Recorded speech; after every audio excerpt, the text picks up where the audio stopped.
Well, hello, everybody. Hello, hello, hello, hello, hello. Come on in. Come on in the room. Come on in the room. Come join me in my garage. I wanted to join you from someplace different today. Where are you coming in from? Hey, where are you coming in from? Come on, tell me where you coming in from. Well, welcome back to Power Nuggets with your girl, Chantel. I have a question for you. Are you living your life without prayer? Wait, what? Living life without prayer is like trying to run a race without fuel. You know you're not going to get very far. What does prayerlessness do?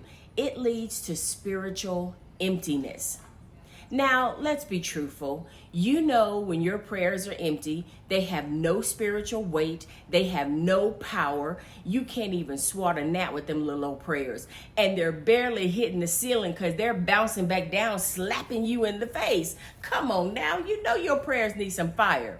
So what should we be striving for? We should be striving for a vibrant life of prayer, because we know that prayer changes everything, including us.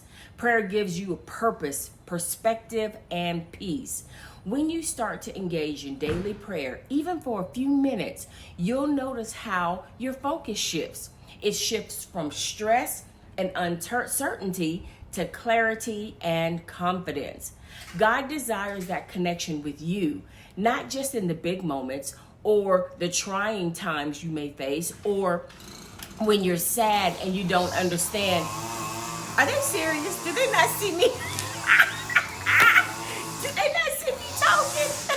Hold on, let me go back in the house. God desires that connection with you, not just in the big moments or the trying times that you face, or when you're sad and you don't understand what's going on, but in everyday quiet moments. Don't know where to start? Set an alarm to ring at a daily time each day and keep that appointment with God no matter what. Don't let another day pass without taking the time for that conversation with your Abba Father.